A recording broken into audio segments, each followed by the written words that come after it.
আমরা পশ্চিমবঙ্গের নারীদের যা রিপ্রেজেন্টেশন দেখেছি ন্যাশনাল লেভেলে, কোনোদিনও পশ্চিমবঙ্গের ফিমেলদের এরকম বাজে সময়ের সম্মুখীন হয়তো হতে হয়নি।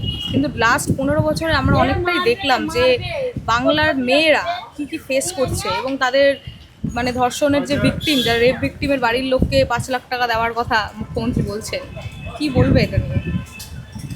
আমার একটা নিউজ দেখছিলাম, মানে প্রেসিডেন্ট বলছিল যারা এই রেপিস্ট তাদেরকে শুট আউট করে দেওয়া উচিত।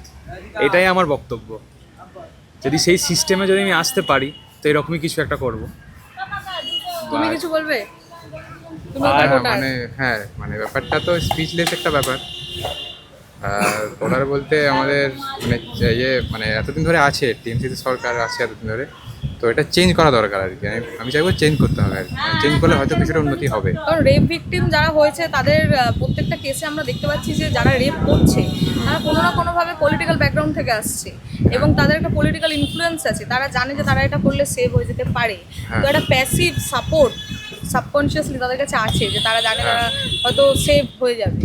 সেই জন্য কি খানিকটা তুমি বলবে যে এই সরকারের গাফিলতির জন্য এগুলো অনেক বেশি ঘটছে? হ্যাঁ, অবশ্যই এটার জন্য তো আছেই ওরা, মানে ওদের সাপোর্টটার জন্যই তো ওরা করতে পারছে, নাহলে তো করতে পারতো না। মানে সাধারণ মানুষ তো আর হট করে সাহস দেখাতে পারবে না এসব করার জন্য। সাপোর্টের জন্যই হচ্ছে, ব্যাস এইটুকুই।